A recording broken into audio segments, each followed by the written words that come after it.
Okay, yes, you can hear me, I guess. So let's start. Welcome everyone to this panel with a quite self-explanatory title. The enemy of nature is not the worker, but capitalism. I asked myself when I proposed this panel whether we still need to specify this. And my answer was, and still is, yes, we do. We really need to specify this. A month ago, I was in a climate camp back in Italy, in Venice. Actually, the climate camp which occupied the red carpet. I hope that you have heard about this. And anyway, a few climate activists were surprised at that camp when I was, trying to campaign for a red-green alliance involving also the workers. One activist openly said that those workers were defending dirty jobs and they did not understand the ecological crisis. So I am happy to have here today on stage two scholars who have dedicated most of their research and academic lives to uncover the job blackmail, to explain to us that the first who pays the price of contamination are the workers. Stefania Barca and Chris Sellers have also been instrumental in recovering the hidden histories of workers' struggles against toxic contamination and the toxic condition of production for them, for themselves, for the workers, and also for their communities. The capitalistic exploitation of workers goes hand in hand with the capitalistic exploitation of nature if we wish to maintain, of course, the dichotomy between nature and humans and the environment, nature and society. This also means that the liberation of workers comes together with the liberation of nature. Indeed, the enemy is not the worker, but capitalism, which extracts profit making disposable bodies and places. And I would say that racial capitalism extracts profit from workers and nature, and this racial capitalism is built upon the making of disposable bodies and places. So contamination and death are not unwanted side effects of capitalism, but inherent logic of its working, of its functioning. Now, just a few words to introduce our speakers today, and then I will say a few words how we will run the panel. So Stefania Barca is a senior researcher at the Center for Social Studies at the University of Coimbra in Portugal. She has published articles in national and international journals in the fields of economic history, environmental history, ecological economics, and political ecology. Air and Closing Water, Nature and Political Economy in the Mediterranean Valley was awarded the Turku Book Prize in 2011. And Stefania is probably one of the first, or among the first scholars who have been talking about a working class ecology, and maybe she will say something about this today. Chistopher Sellers is a professor of history at Stony Brook University in the US. His research concentrates on the history of the environment and health, on cities and industries, and on inequalities and democracy, with a focus on the United States and Mexico. He is the author of Hazards of the Job, From Industrial Disease to Environmental Health Science, and the co-editor of many volumes. I am quoting just two: Dangerous Trade, Histories of Industrial Hazards Across a Globalized World, and maybe I can stop here. This book was published in 2011.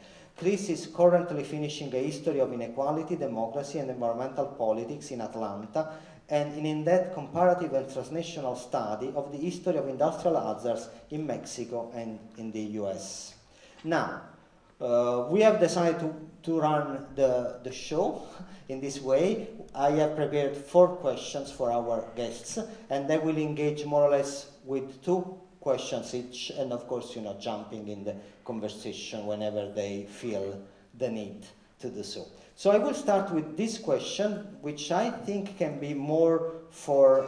yes? Can you please introduce the talkers once more?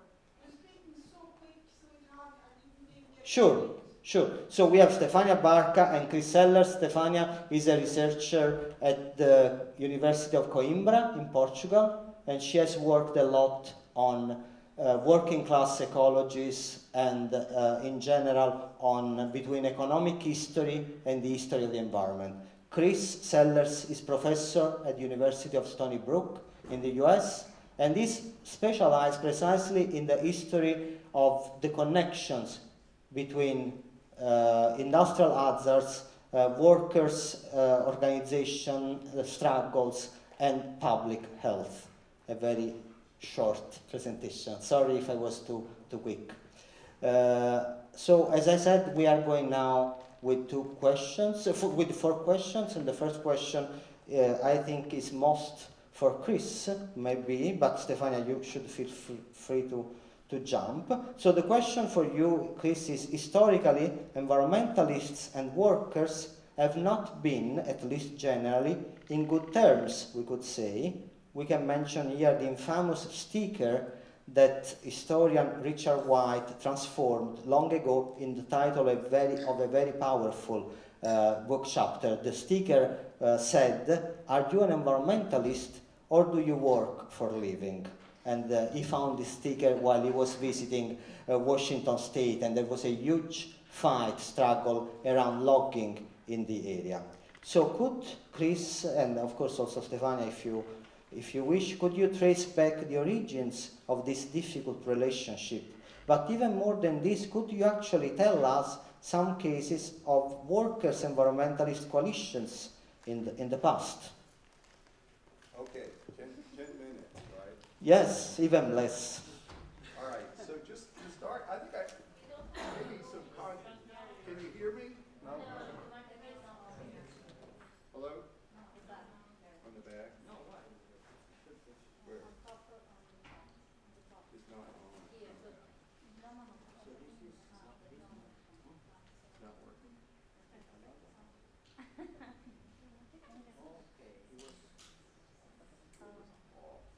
Okay. Can you hear me now? Oh, I can hear myself too. So I thought just listening to Marco's introduction, that bumper sticker, "Are you an environmentalist or do you work for a living?" Maybe a little context is in order for that to start with. That was a bumper sticker. Richard White is a well-known American historian. Saw it in the early 90s in northwest part of the United States. It was in, that region was in the midst of a big struggle over, that turned out to be between the logging industry and environmentalists. And this is a part of the country where there's still a lot of old growth forest. And the logging industry wanted to cut those remaining old growth forests. The environmentalists, on the other hand, as well as the Federal Environmental Agency, tried to restrict them from doing so on the basis of the Endangered Species Act. And the species in question was the spotted owl. So this is really one of the most famous, I think, controversies that put the supposed contrast between jobs versus environment to the fore in the United States in environmental politics there.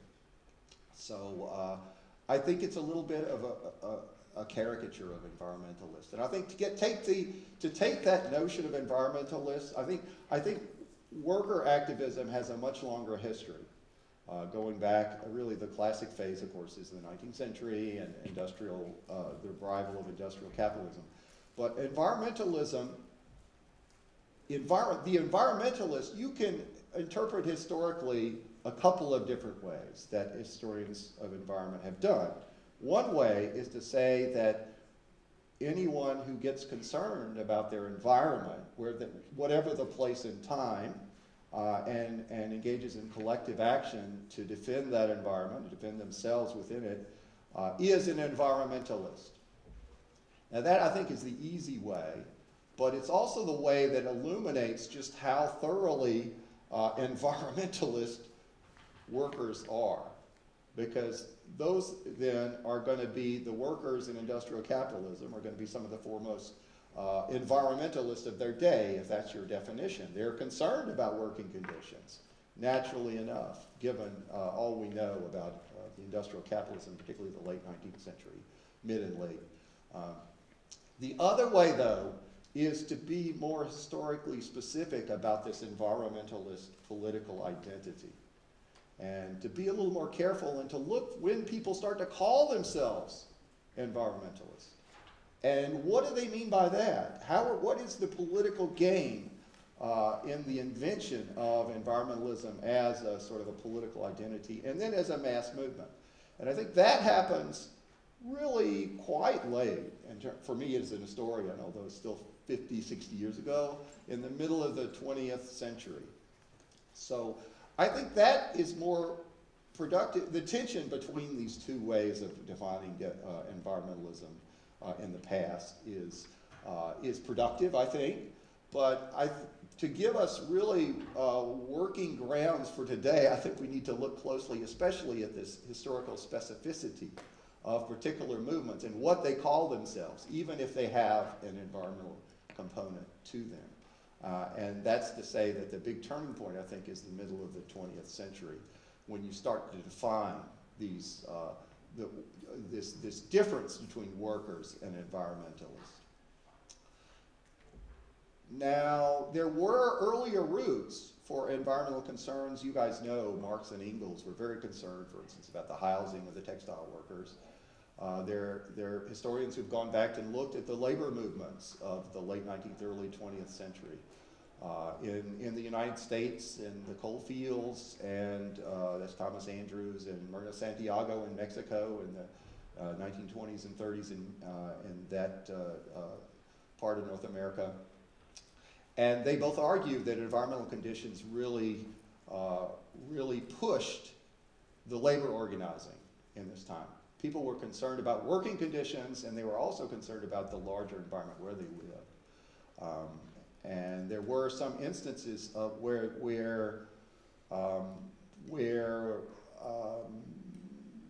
professionals and middle-class folks, experts like Alice Hamilton, who was an early expert in occupational health, actually worked with labor unions in the Workers' Health Bureau to defend working conditions and workers' bodies and so on.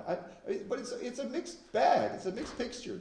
Workers are resentful of some of this new expertise on occupational health because they think it's in the hands of management. So the historical evidence there cuts both ways. But I think what's clear to me is that the conservation movement and the park movement and that kind of thing, as well as the sanitation movement, are pretty separate from the movement for improving working conditions in this earlier time period.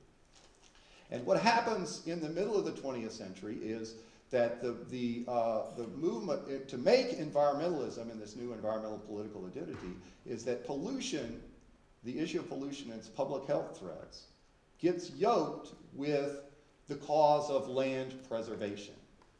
Now, where does that happen? Well, I've argued that happens especially in what you might see as middle class, but which is the emergence of a patrimonial middle class that is really a class in flux, a class that's including a lot more working class people. This is a time in America when wealth is spreading out and even working, even like the auto workers, for instance, are coming to own homes and this kind of thing. And that helps explain, I think. So the health hazard of pollution and the threat of raised lands come together in these financially lubricated edges of American cities where many of these people go to live. And these are like the most financially lubricated real estate markets in the world at this point. And there's lots of flux, there's lots of sort of turnover, there's lots of threat, both from pollution and from development. And it's out of this circumstance that environmentalism first emerges as a political identity. People first talk about the environment as a political cause. Now, there's also, one of the interesting things about this is that this crosses lines of class between the middle class and a more working class parts of the suburbs. And it also is yoked with a rise in labor power. The labor unions in particular, like Walter Reuther and the United Auto Workers, becomes a big advocate for pollution control. Plus, there's a parallel strand at the same time of these same labor unions pushing for better control of working conditions and worker health. So the very same year that the EPA, the Environmental Protection Agency, is created, is also the year that the Occupational Safety and Health Act passes the US Congress. In fact, it's the very same month, December of 1970. So there is a moment there where you have, if not a full-fledged alliance, these movements are moving very much in parallel. And there's a good deal of overlap. In the 70s is really the key time in the US when environmental groups work closely with labor groups on both labor issues, that is workers' health issues. The Sierra Club supports the chemical workers and the auto workers on stringent conditions for workplace toxins. And then the unions also support things like the acquisition of Alaska into the wilderness system. So there's this trade-off that is going on in the 1970s. Well, okay, so that comes to an end. And am I coming to an end? Yes, okay. That comes to an end, but you know, throughout the rest of into today, there are lots of coalitions that emerge, and I mean the main things that break up these coalitions are, if you were to generalize, the globalization and the threat of job loss becomes much more marked, and then energy is also a division point. But I just want to close with talking, even on energy, even on climate change more recently, in the US, we've seen more of a meeting of the minds of labor unions and environmental groups. And I could cite the 2012 climate march. I could cite the recent passage in New York State of a Climate and Community Protection Act. Both of these have strong support from unions as well as environmental justice groups. And then the traditional environmental groups. In fact, the traditional environmental groups are not really leading the way on any of these. And of course, there's the Green New Deal, which you all have heard about, and which brings these two agendas really together. Although it's been controversial in some labor circles, some labor unions really are on board with it.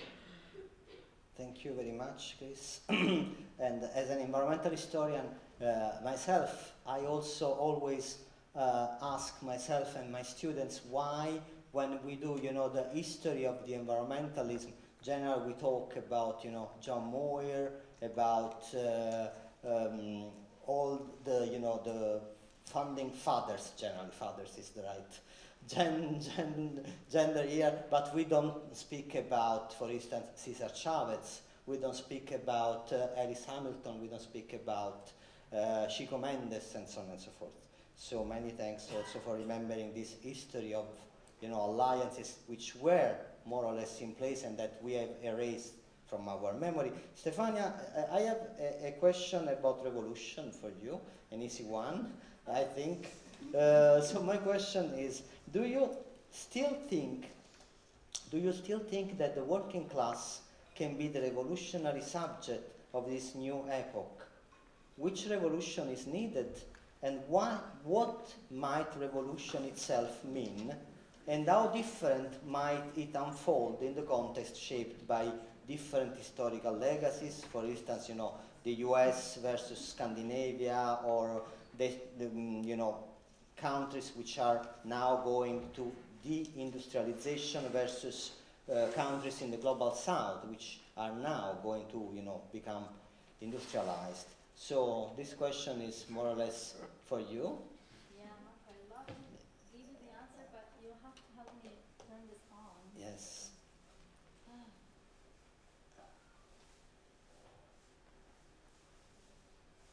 Is it on? Can you hear me? Not yet. No. No? Yeah. Okay, great. So, good question.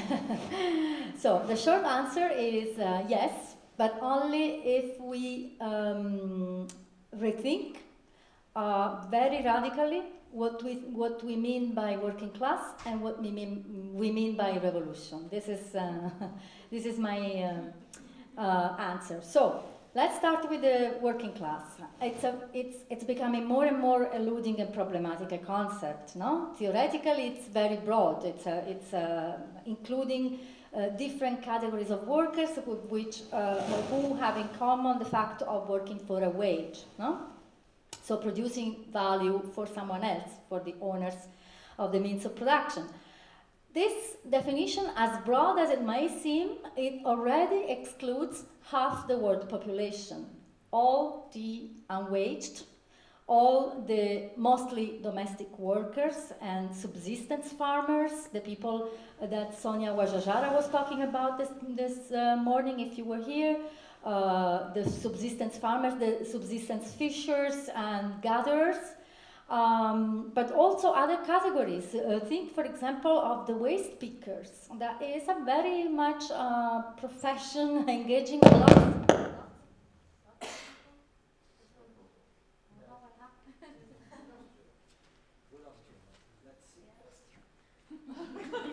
I think the speaker's working?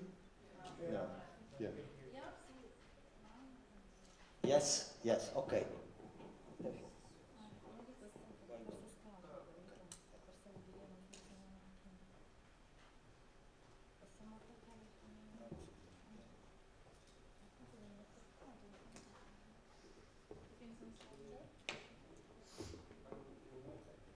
But we have a couple of microphones. Yes, we can also use. Maybe try this one. Okay, can you hear me? Yes. So, waste pickers or sex workers. So, these are categories that are outside the definition of work, the classic definition of working class. These are like the leftovers of historical materialism, and they have been marginalized theoretically into categories such as reproduction or informal labor or peasants or the lumpenproletariat. So to this we should add that even if we stick with the classic definition of working class, then we should speak in the plural, because the working class has always been very differentiated, and even more so in the neoliberal era, because as we know, capital rules by divide et impera, so by dividing the waged from the unwaged, the workers of the north from the workers of the south, the men from women, through a series of mechanisms, the most important of which, of course, is the wage, but it's not the only one. So exploitation is a universal but differentiated experience for most people in the working class, of the working classes. For example, in our epoch, we have the very, very typical differentiation is between extremely varied levels of precarity and labor rights that the workers enjoy in different sectors, in different countries, and across different genders. And third, even when only considering waged labor, we should add that labor organizations, this is another problem we had with the concept of working class. The labor organizations historically have considered as the true working class only some sectors, some specific sectors, considered the industrial jobs, mostly male blue-collar jobs, in what were considered the advanced sectors of the economy, considering them as the vanguards, the privileged category of socialist politics. Of course, this vision has been profoundly shaken in the last 2 or 3 decades, especially in northern countries where industries have fled elsewhere, and the industrial working class has been reduced in numbers. But this may still hold true in the emerging economies, in the newly industrialized countries, in the BRICS, for example. And the paradox is that while we have been all thinking that here in the north that the working class as such does not exist, or if it does, it doesn't matter politically, at the same time, globally speaking, wage labor is in fact expanding there are, if you look at the statistics in the last few decades, the global wage labor is greatly expanding, and this has to do with the permanent process of original accumulation, by which more and more land and natural resources are taken from people, so that people become proletarians and go to work for a wage. But this does not only apply to the poor countries. This, I think, for example, that here in the global north, we could think of the widespread attack on public services, no? On the welfare state system, on which many European countries have been victims in different grades, including Scandinavia itself. We can think of this as a current form of original accumulation, in the sense that it's a form of re-proletarianize workers by eroding their access to basic means of subsistence, such as pensions, public health, education, job security, etc. So now, that said about the working class, in what terms can we still talk of revolution? That was your question, no? So I think revolution is an evocative term that we need not discard, because it carries with it the hope for radical change, radical change in all spheres of society and society-environment relations. So not only radical change in class relations, but also in gender relations, in international relations or post-colonial relations, and species relations. Let me explain what I mean. Our epoch is an epoch of planetary crisis and disaster, which is already happening. So in this epoch, we as Marxists, socialists, revolutionaries, we cannot but associate revolution with ecology. This becomes kind of basic need. We must see the ecological crisis as a product of not only class oppression, but also of gender, racial, and species oppression on the part of what I would call a master subject. A master subject of history, which is represented, of course, by capitalism, but also by patriarchy, and also colonialism, and the state in many, many cases, and human supremacy. And we should understand working classes now as all those who are made to work for this master, okay?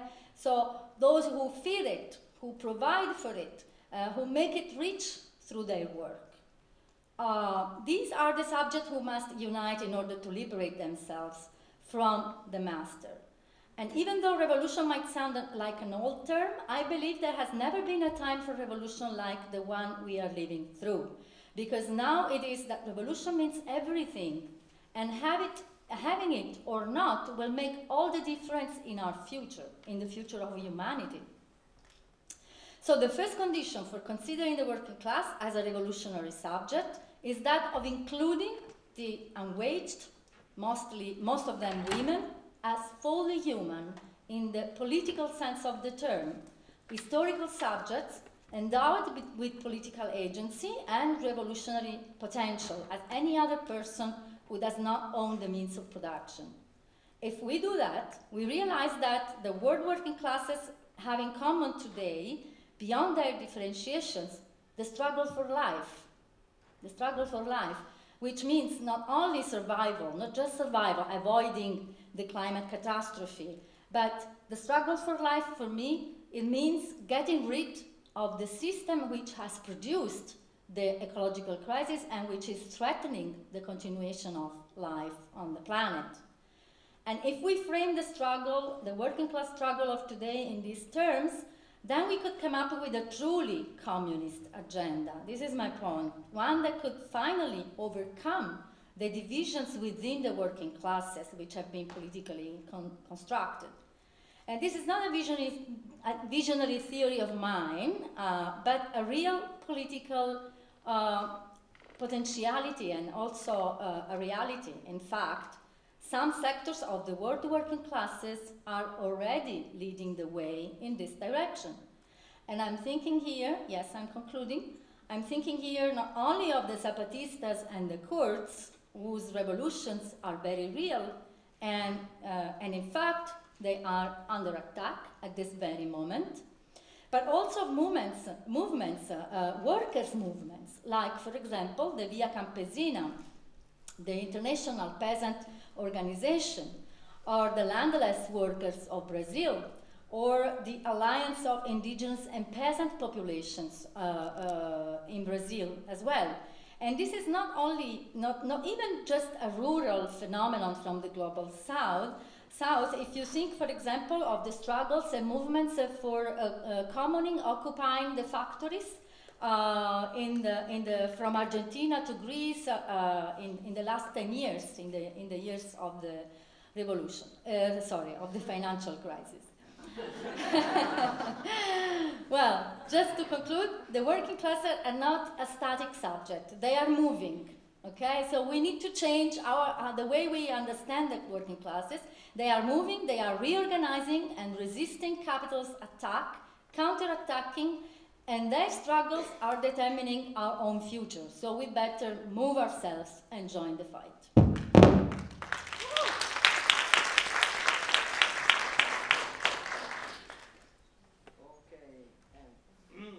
Struggling, fighting with technology, doesn't work, right?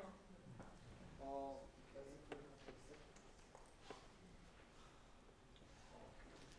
and you cannot hear me, right? Without a mic. No.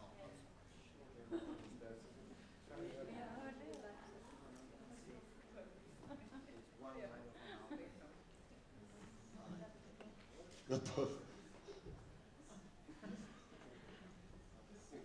microphone out. Yes. All right. The struggle is real against technology, apparently. Well, thank you very much, Stefania. Well, first of all, thank you for bringing here at this conference, this room, the Kurds and the revolution in Rojava. I hope that this conference will find a proper way to show solidarity to that experience. Of course, the Zapatistas, which actually, more silent, but they have expanded lately, We don't talk about this, but actually something is happening over there. And I also like very much what you said about this erosion of welfare state as a new way of proletarizing, of create new proletarians for the global capitalism. Anyway, the question for Chris is about precisely struggle and eco-socialism, the eco-socialist project. The capitalistic organization of production and consumption produces sick bodies and sick ecologies. Someone has called this necro-capitalism, capitalism of death, no? With the idea that capitalism is now making profits out of the very death of human and non-human beings. Would it be enough, Chris, to take control of the means of production? How should an eco-socialist project take seriously in consideration the contradiction between not just labor and capital, but also the fundamental contradiction of life versus capital? In which ways climate change is changing, maybe magnifying this contradiction? And how far can we go in direction of imagining a radically different, new, revolutionary future? Or actually we should strive to illuminate and alleviate the problems that are now with us, and we can see these problems in our time, in our present. All right, well, another one of those big questions, huh? This is a very interesting concept. I'm just sort of becoming acquainted with it from Marco's signaling of it, necro-capitalism. And I think the applications that I read, the original applications, are for things like the war on terror and the kind of state violence you see over the last 20, 30 years, for instance, protecting the oil industry and interest and that kind of thing. I think there's a bigger case to be made, and I think that's what you're kind of getting at, that at least since the turn to industrial capitalism, that there has been this sort of necrophiliac inclination. And I think, though, to make it work and to make it useful for us, and as to shaping our present and sort of interpreting the history, rather than seeing, you know, the whole of capitalism as just all necrophiliac, there are times when it's more that way than other times.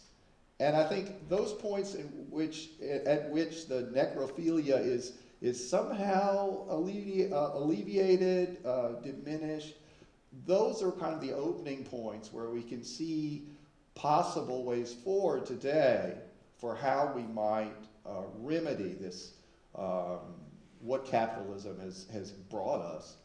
I mean, it's hard because this is a centuries-long accumulation of production lines and technology and all these fixed costs that are out there in our world. The infrastructure is just an immense job to think about restructuring the ownership of it.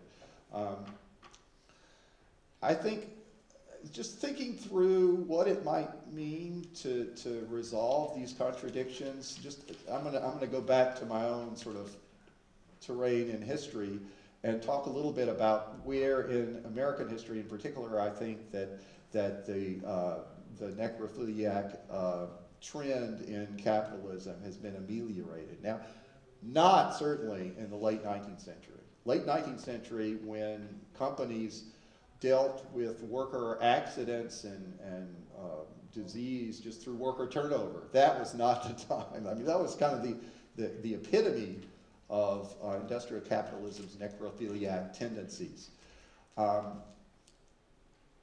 Things did change, though. There were two waves of change I think we can talk about in the case of the U.S. and, you know, more or less parallel in Europe. The first change was with people like Alice Hamilton coming in, and the workers' compensation laws and making the companies pay for worker accidents and that kind of thing, as well as the arrival of sanitation in the cities and so on. And the second phase is more in the what we might call the environmental era of the 60s and 70s, when you have, in the US, you have the federal government takes control of the workplace and working conditions. It hadn't before, although in European countries it's already happened at the federal level. And they also become more stringent in the science and standards for toxins. You also have the EPA coming in and beginning to check companies' sort of assault on non-human life, as well as all the humans living around industrial capital facilities and so on. So I think why does that happen? I mean, I think one of the ways it happens, and this is where I think that the eco-socialist project needs to take this into account, is the buildup of state power. Now, I know you're sort of talking about the centralized state as perhaps compromised with capital and so on. And yeah, that remained true at the height of this period, but conditions did get better. And so that at least is the direction, to have a countervailing power out there, to have some kind of lever to which people who have less clout can turn to, say, if capital comes back. I mean, it's hard for me to imagine a time when capital totally goes away. And if it's going to go away and be replaced in one country, is that going to happen worldwide? I think there's always going to be, at least for the foreseeable future, some refuge for capital. And it's going to find, capital always finds a way. You know, it's like life itself. And so that necrophiliac is going to be there. We just got to wrestle with it and try to keep it in check. The other piece of this that I want to put on the table is what occurs to me, and being an American in this day and age, and being somebody who's really been engaged with what's happening with the EPA and environmental laws and all this kind of thing in the U.S., just the denial of science and the denial of factuality is pretty incredible. And I think that's something that we need to rethink. We haven't really thought about that when we think about working class and so on. We need to have some kind of handle on what we're doing and the impacts we're having on people in workplaces as well as the larger nature. If we didn't have science, we wouldn't really know about climate change. And for the people in power in the U.S. right now, that's just fine. But I don't think that's where we want to go either. And so we need to think hard about how are we going to keep that piece, the knowledge piece, in there, having profession. And this is maybe we can't have a purely working class movement. Maybe we have to open the door, particularly if we're going to take into account life and ecology. And those are, we're not an indigenous society anymore, so we don't have that contact, we don't have that knowledge in our daily lives. So I think we do need the scientists somehow. The whole risk of that, of course, is technocracy, and that's been a whole struggle in environmentalism, is how much voice do people have, ordinary people versus the technocrats have, and that's sort of the downside of the state. But I think we're in the U.S. we're seeing this in a major way. We're in another round of necrophiliac capitalism. Now we're giving up on the future. We're saying we're throwing our government, federal government, is throwing their hands up and saying, well, we're not going to do anything about climate change. Even as climate change it's worse than the scientists predicted. It's getting worse and worse.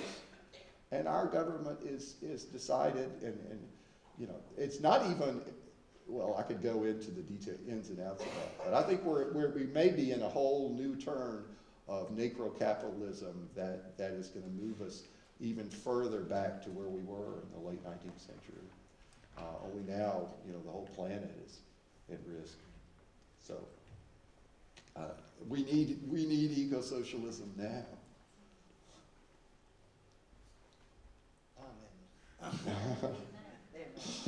Yes, it's working. Yes, very good. Yes. Well, I do see also, the place from which you are speaking of. From the U.S. now under this, government. I completely can sympathize with what you said, and you also mentioned this relationship between, the environmental movement, an eco-socialist project, and science. Which can it be? And I think those are questions which are very important to be addressed. And before we open the floor for our common discussion, I have the last question to Stefania, and it's a little bit going back to what you also mentioned, maybe because. Can you make the question short? Sure. Would you like to make the question yourself? No, No. Okay. I'm not as good at the subject, but you are. Sure. I will be very, very brief. Questions are so long, so before you come to the middle, I lost the start. Sure. Sorry. Thank you. Very good suggestion. Possible alliances between North and South. Do you see a possibility for alliances between the global North and the South, working class, and also beyond working class?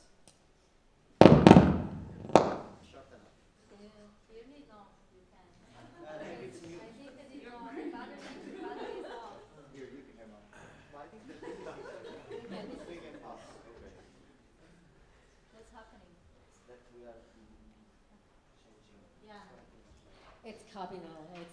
They're trying to silence us. Okay, so I think that here I wanted to talk to you about some very concrete proposal that I've been involved with. So no abstract theoretical speech, but I wanted to talk to you about the European Green New Deal. This is a proposal that has been put together by a few scholars and activists, and it is inspired by the American Green New Deal, but is also substantially different on a few points that I find very important. And this is my answer because I think that if we take the Green New Deal as a political platform for working class struggle in the North today, I think this gives us the possibility of also changing working class politics and working class struggles on the international level, because whatever we do here, what we produce, what we consume, what we import, what we export, of course it affects working classes in the whole world. So, and this is clearly reflected also in the platform. So I think this is the best option we currently have as European working classes at hand to struggle for as a proposal. So the platform consists in 10 pillars, and yeah, I'm not going to give you details on all of them, but mostly it's the basic concept is that we have to meet climate change with policies that are at the same scale as the challenge. So there cannot be piecemeal little things. We do need a really overall rethinking of the way the economy works, is organized, and welfare. And so, and the basic idea is like in the well, I don't know how much this is reflected from the American case, but here the idea is that there must be a thorough commitment on the part of public power, so on the part of states and on the part of the European Union to the transition. But also the idea is that the one central idea is that this transition to post-carbon economy must not be paid by working class families. So this is the basic concept that is common, of course, to the two platforms, and this is a point that has been also, primarily made by international labor organizations, by the ITUC, the International Trade Unions Confederation, by the ETUC, the European Confederation of Labor. They have elaborated their strategy called the Just Transition strategy. So the basic concept is that we do need a transition to a post-carbon economy. Who must pay for it? Not the workers, not the working classes. So who's going to pay for it? Here the idea is that to issue some, from the European Central Bank, issuing some green bonds that are publicly funded, and that should help fund the creation of new jobs that will replace the jobs that will be lost in shutting down the fossil fuels industries. But this is not just, I mean, this is what the just transition, the trade unions idea of just transition is mostly about. Here in the Green New Deal, there is much more than this. It's not about replacing jobs. This is a first preliminary important step, but it does not end here. There is, for example, the need of rethinking the way we feed ourselves. Agriculture cannot be so heavily driven by fossil fuels and industrialized. But as you heard before from Sonia, now it's very well known. Even the FAO has statistics about it, that who really feeds the world is family farming, is subsistence farming. So we don't really need industrialized agriculture if not for making profit. So we should get rid of it. And this is not in the American Green New Deal, not so far, not as I know. It's a very key point in the European to gather demands and also the points of view that are coming from the peasant movements. Peasants are historical subject very much again now, and they have come back. And they have these great organizations. Via Campesina is only one of them. Probably Via Campesina must be considered as an umbrella organization within which many other peasant organizations from different countries, not just Latin America, are converging. And the points Via Campesina is making about how subsistence and family farming do actually cool down the earth, the way they explain it. It's because by not using pesticides and chemical fertilizers, and especially not relying on monocultures and mechanized in the farming, they are actually and also by practicing a sort of mixed farming, mixed with the forestry and with the different plants, etc., they are actively countering CO2 emissions in other sectors. So this is very much present in the European Green New Deal. These kind of perspective and struggles about how we should farm and how we should feed ourselves.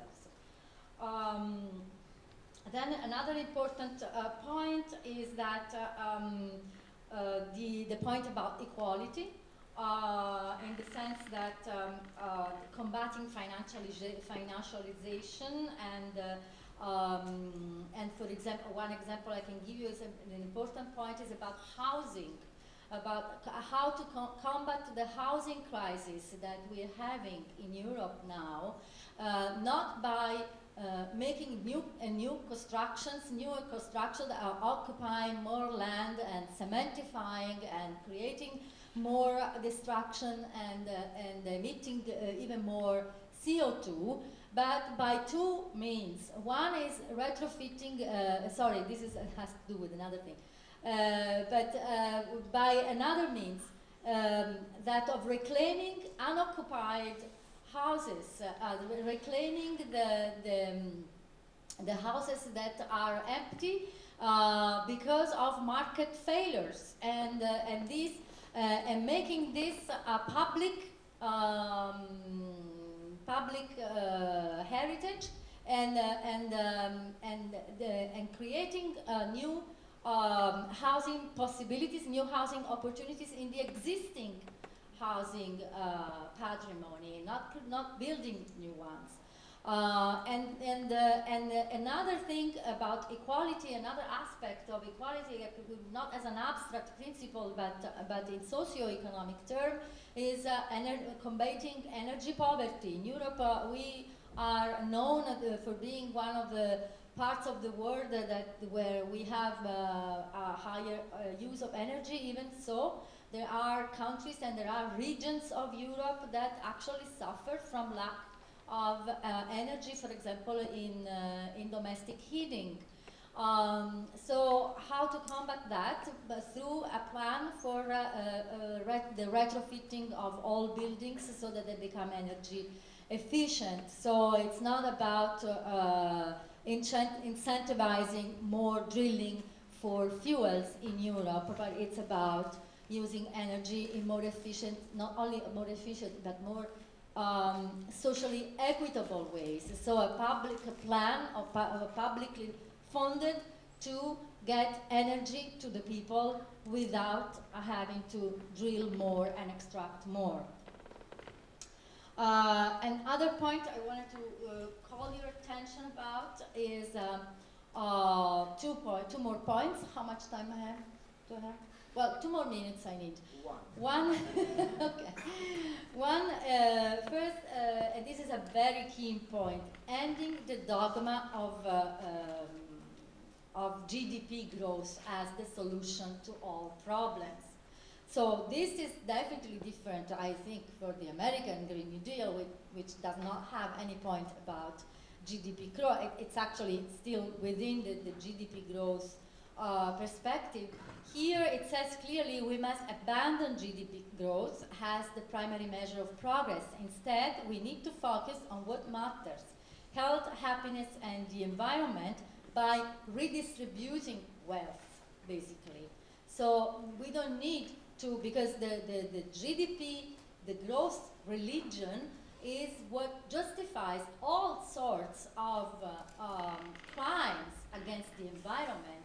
It's because of GDP. It's because we do not need GDP.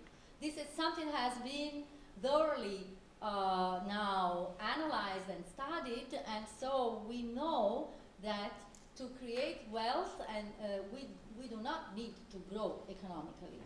And the other point I wanted to point your attention is climate justice. This is very, I think this has been a very welcome addition to, on the G&D Europe. So, supporting climate justice around the world. The environmental crisis is global in scope. It's not a European thing. And the Green New Deal must be too. So Europe must support others in combating environmental destruction, and the supply chains that power Europe's green transition must be grounded in principles of justice. So here the idea is to create an environmental and climate justice commission which will accompany all the initiatives, all the policies and the changes that will be made through the G&D to make sure that these policies and these changes do not impact other communities in other parts of the world, because this is what we Europeans are very good at. We make our houses greener, and other people pay the price somewhere else in the world. Yeah. Yeah. So, okay, I think I will close here, and of course, if you have questions, I'll be happy to. Thank you very much.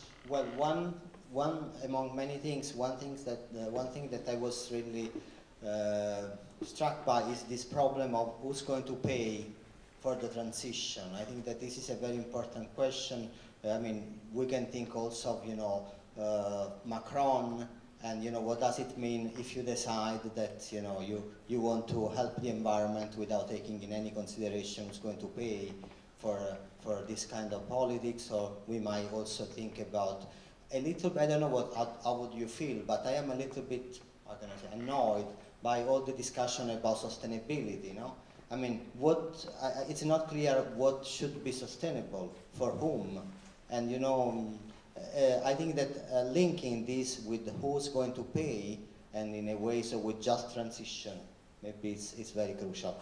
We have, I think, more or less 30 minutes for discussion, and I open the floor to comments and questions, and I would like to just repeat the suggestion that was offered to me. So we should try to be brief and maybe to go to the point so everybody could have a chance to say something. Yes, please.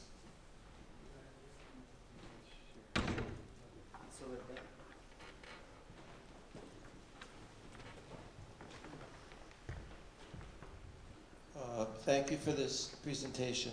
So I worked on organizing a Green New Deal conference in this country 10 years ago, and I noticed that labor unions weren't very conversant in ecological issues, and the environmental movement wasn't so conversant in labor issues. The first part is who's going to educate them. Then the other thing is, while I very much support the Green New Deal, it seems that the nationalists are delivering concrete services, in some cases welfare-type services, whether we're talking about Italy or Hungary, and the left is in a position where it just offers a discourse and a vision. So what I'm suggesting is, can we combine this mobilization around a Green New Deal with some way to deliver something? Because not everybody's going to be motivated by the logic of science and the logic of value.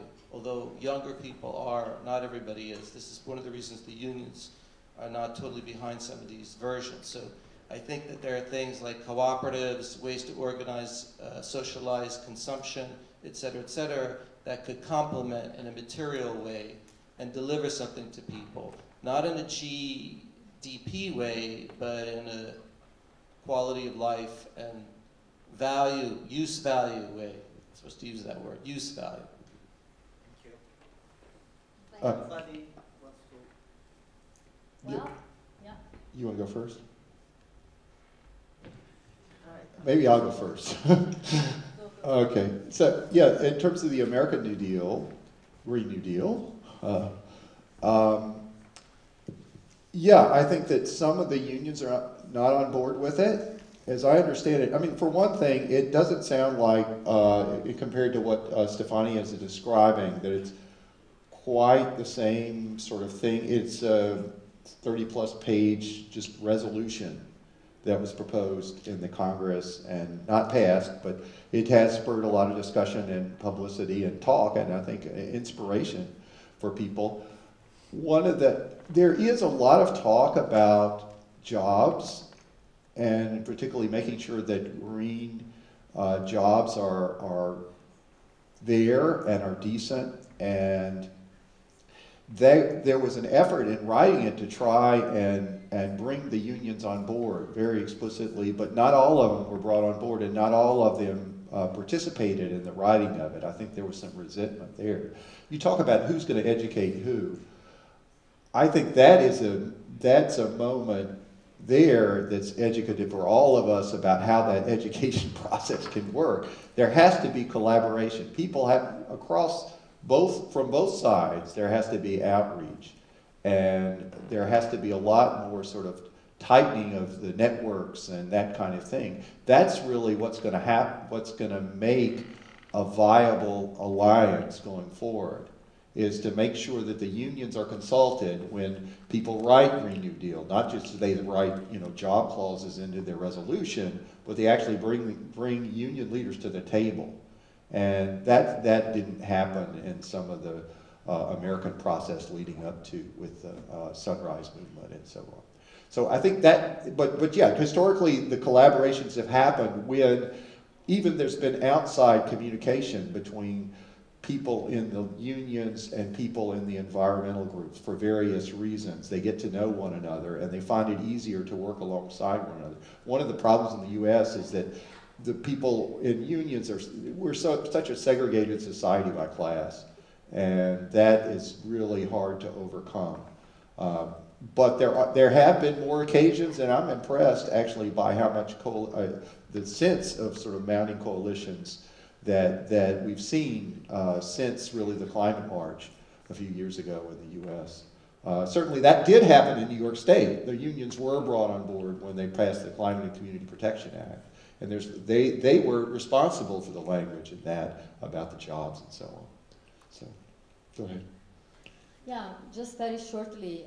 Yes, of course, I agree. We do need cooperatives who produce use values, and that's why I was mentioning the Brazilian organizations and the landless workers. They have put together farming cooperatives, and they do this kind of things that are important to sustain the working classes and create spaces of autonomy from capital that are important also to sustain the struggle.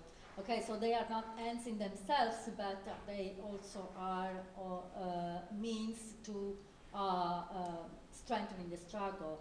But I think that we also need answers that are at the scale of the challenge. And if the challenge is climate change, and we have very little time to get out of this fossilized system, then we do need broader plans and strategies, broader strategies. So I think that this GND, I see it as a concrete possibility of making broad changes, but only if the plan will be struggled for from a working class perspective, so from the grassroots, by pushing labor organizations which are not there, they haven't participated in the writing of the plan, but pushing for them to adopt it, and also for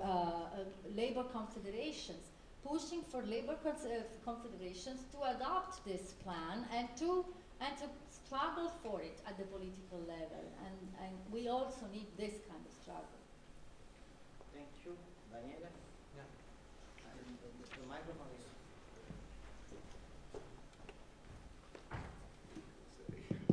Yeah, it works. So, so thanks for your answer, your discussion. So now I live in Spain, or maybe I live in Catalonia. I think it depends on how you look at it. And I'm thinking one of the issue that the independentist movement, one of the claims they have is that if they're gonna become independent, they're gonna be able to better govern and order the ecological transition. Part of the left. Well, it's pretty complicated to talk about the political composition of the independentists, but some of them, they claim that. So what is the place what is the place of like states and how big states can be, to put it very, very simple, maybe too simple, in face to this like issue that we have. So it can be eco-Marxism, it can be degrowth. So how do we change the system we're living in? And what is the place of states and how big can they be? So micro and macro. Who's going to? This, I I- think answer, so. the scale of the state, I mean, I would be a little concerned about, I guess, if they're going to create an entirely new state, they really have to start from scratch, and there's so much that they'll need to build in order to make it really work. I think the scale of the state, I mean, this is where you guys are in a different place in the European Union than we are.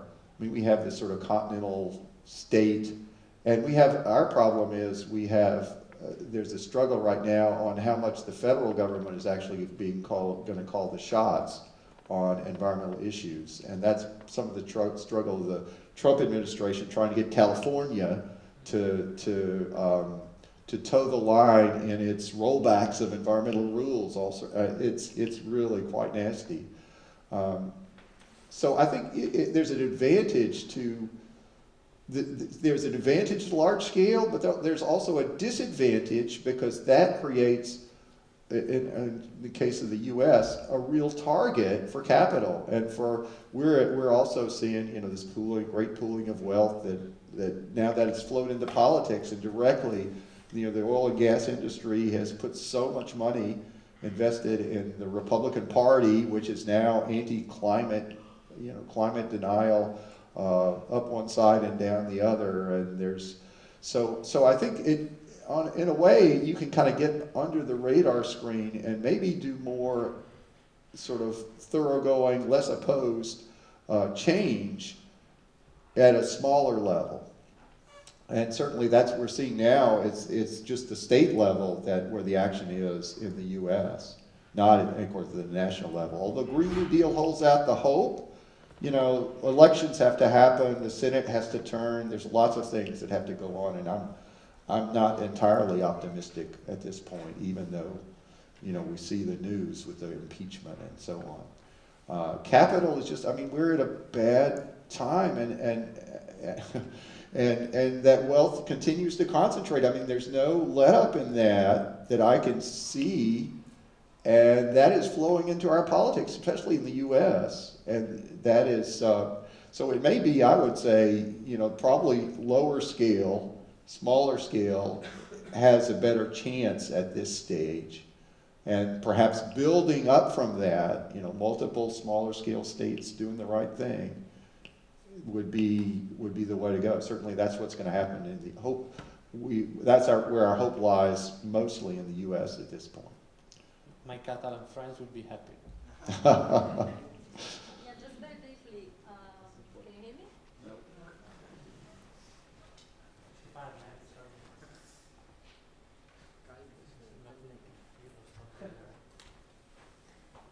So just very briefly, when it comes to the economy, states are apparently less and less powerful. They obey international diktats.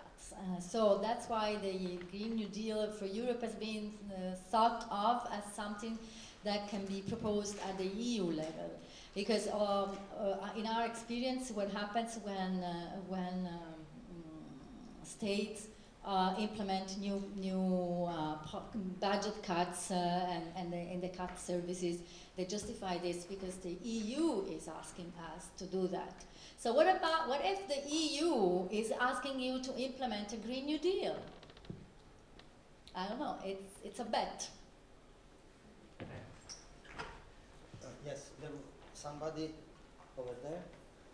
Well, maybe while the microphone is reaching you, one thing about the state, I'm thinking about the new municipal project that is going on in many cities in Europe, Barcelona, Naples, the network of the so-called fearless cities. Maybe there is something that we could explore there. And maybe I could also suggest this debate between David Pello and Laura Pulido, two US scholars, and they are discussing about what to do with the state, which on one hand is sometimes the place where we go to ask for something, and on the other hand is also, actually oppressing us and the mental life of capitalism. Sorry, it's your turn. I have two comments. First is about that I think beside the separation of environmentalist movement and workers movement, we should address the historical division of workers movement and communist movement as well. Workers' demands for having higher wages, etc., is not equal to making a socialist state with a new mode of production, absolutely. Second comment is for Sofia, that I agree with your wider definition of working class, and it is also discussed in neo-communism that jobless people, women, and people of color are the important force of revolution beside workers. But I think we disagree about the meaning of revolution. If you don't stop the anarchy, organization, contradiction, which is the essence of this capitalist, imperialist mode of production, you cannot make radical changes in other spheres that you talked about. So in this way, though I'm in solidarity with Rojava, and absolutely against the Turkey fascist army attacking them, what is happening there is not a revolution. That was all. No. Okay, do you want to reply? I don't think it was a question. No, it was a comment. Yeah. Okay. Okay, sorry. Maybe there was somebody else asking. Yes, two people.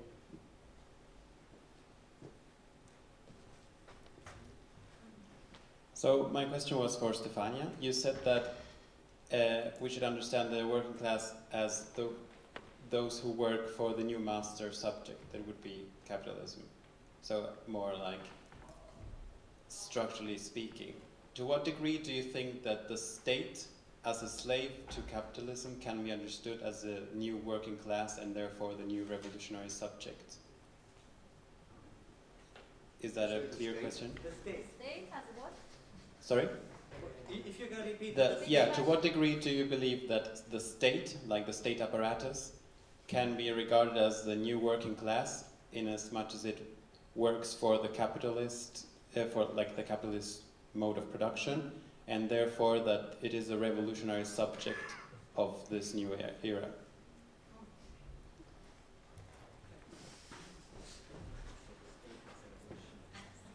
Well, that's new.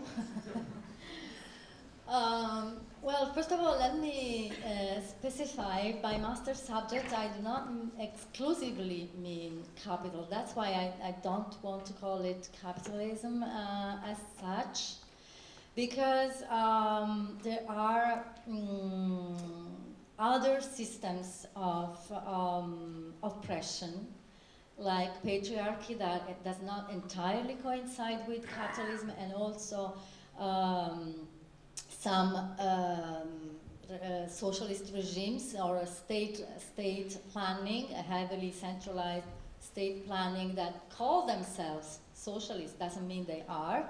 But at the same time, I don't believe we can call them capitalists.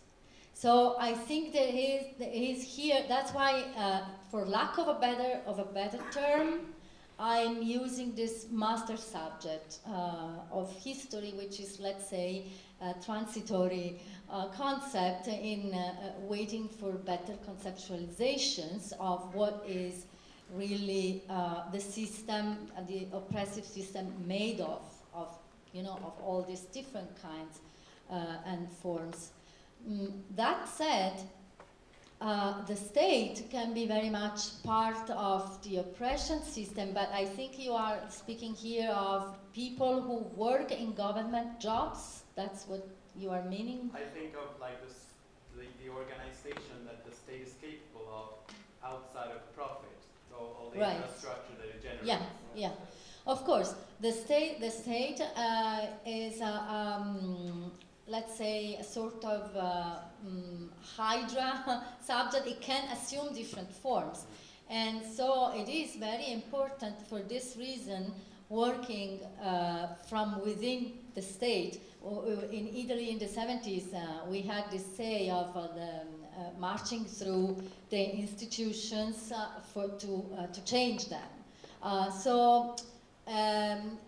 Changing the institutions, I think it's part of the struggle, provided we don't take that as a homogeneous subject, because in those structures, in those institutions, there will be always sectors who will work for capital. I mean, not work for, they will be capital, which is different. There's this capitalist state, the state which invests in fossil fuels and owns the means of production and acts in a totally capitalistic manner for the extraction of value and etc. So, yeah. Chris? Yeah, just an example of the state and sort of the ambiguous, and I think historically contingent impact of the state is Mexico and its oil industry. In the 1930s, partly because of just how bad conditions got, that the Mexican oil workers nationalized all the Western oil companies' holdings, and so it became kind of an organ of the state known as Pemex. Now, a lot of their protests had to do with how poorly they were treated, how poor the working conditions and housing conditions were. But if you look at what happened once the state became under control of once the company came under control of the state and the unions had a major hand in things, working conditions actually didn't change. In fact, some of the pollution worsened. And so then worker sacrifices were seen to be patriotic acts. And so they had ways of spinning this and then, even today, I've gone in, and this is part of my study that I'm doing right now, and I've gone in and interviewed people, and a lot of people, the workers out in the community living around the plants, they're really worried about the pollution, but it's actually the union folks who have so much power in that workplace, and is an organ, or the state, who are the most in denial about worker health conditions and that kind of thing. So the state, I think, is really a double-edged sword, and it always needs pressure, always needs to be brought to bear on it from the outside to make it do the right thing as well. Just as with capital, I mean, the technologies are the same, the dangers are the same. And the organization is very similar in a state-run oil industry to a capitalist-run one, although it's not beholden to international capital. You're not getting rid, just by nationalizing and turning it into a state apparatus, you're not getting rid of a lot of the necrophiliac, pieces that make it so dangerous. Thank you. I have a proposal because we have more or less 10 minutes and we have 2 questions. So maybe we can collect both questions and then give the word to our panelists, but please try to be brief. Hi, thank you very much. I'm just kind of thinking underneath all of this, what we've been hearing is the questions of conflict and violence, and what does it mean to interrupt the flows of capital that insist on causing further harm. So from your own perspective, where do you see strategies in interrupting those flows of capital that permit harm? And we have the other, yes, right? You were asking it.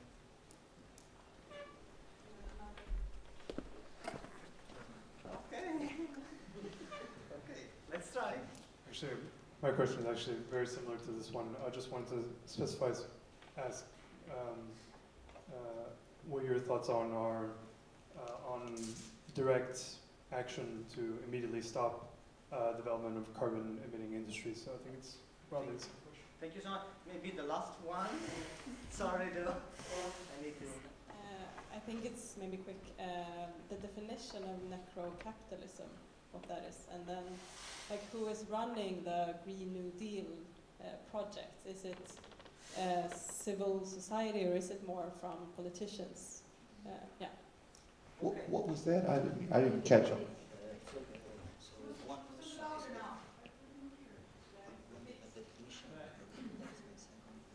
My first question was what is the definition of necro-capitalism, and the other one was who is running the Green New Deal projects? Okay. Let's see, I have a quote on the necro-capitalism. Capitalism, Is it article in organizational studies? I think it yes, goes it's the to article in Banerjee. Banerjee. It's an yeah. Indian scholar. And the quote is, I'm sorry, I have jet lag, and I just flew in today, so I'm blanking on the phrase, but it's a very nice phrase he has about the power over life and being exerted to cause death or something along those lines. So it's a pretty broad brush, but the way that article sort of fleshes things out is to look more recently at the war on terror, for instance, and various recent military ventures, among others by the U.S. and so on, to protect investments, to protect capital and industry and so on around the world. So necro-capitalism. I mean, but he also extends it, and this is I'm not sure about this. As an historian, he extends it back to colonial times and gives instances there of armies marching in to protect colonial interest and so on. So all of that is necro-capitalism.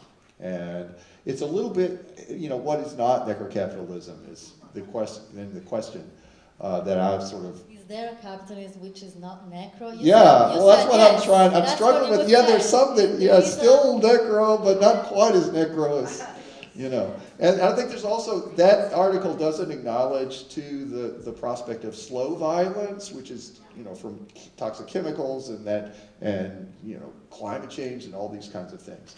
And I think arguably that should be included, I think, from our perspective, within the whole concept. But, to work with it, to make it viable, you have to look at ways that we can make it less necro. And I think there are good examples to look at there. Green New Deal, what is the question? Who's running the Green? Is it grassroots? The Green New Deal it's started out of a kind of a meeting of the minds between Ocasio-Cortez, the new representative, Democratic Socialist from Queens, and the Sunrise Movement. The Sunrise Movement went and sat in Nancy Pelosi's office, I think it was, the Speaker of the House, to try and get her to move the House toward action on climate change after the Democrats took the House in last November.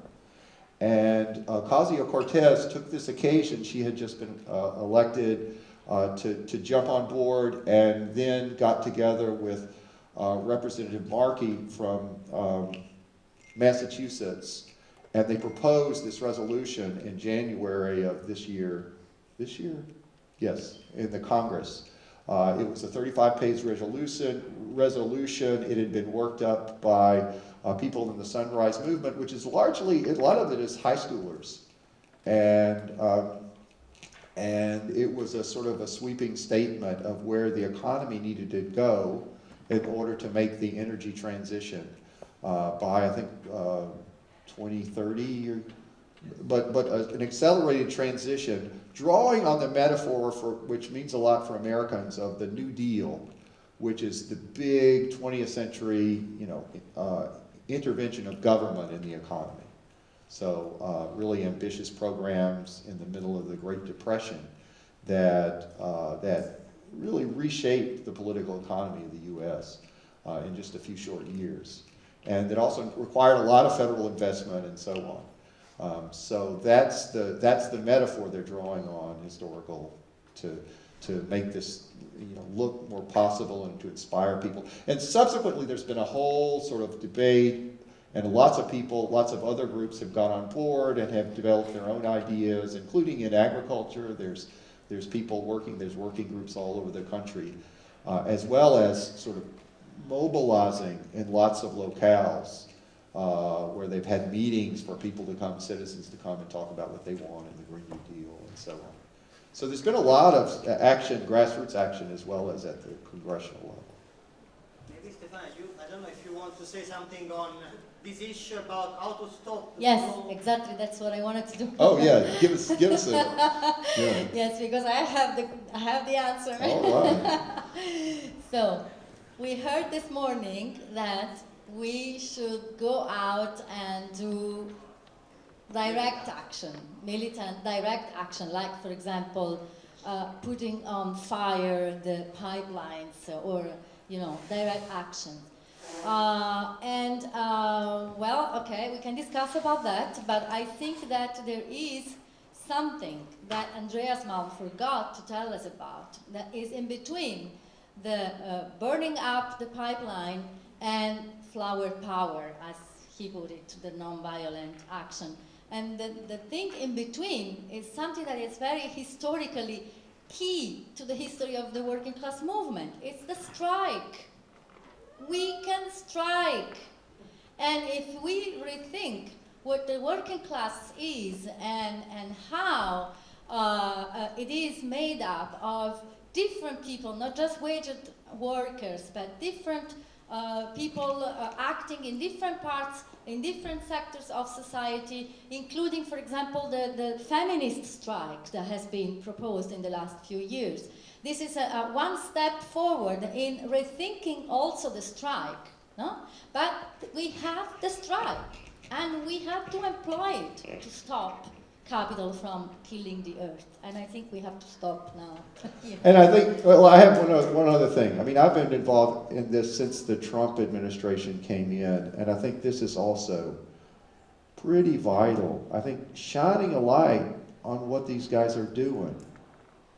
There's our media over in America is local media is getting swallowed up by all these corporate giants, and the coverage, news coverage that people get of what's going on in their world is constricting.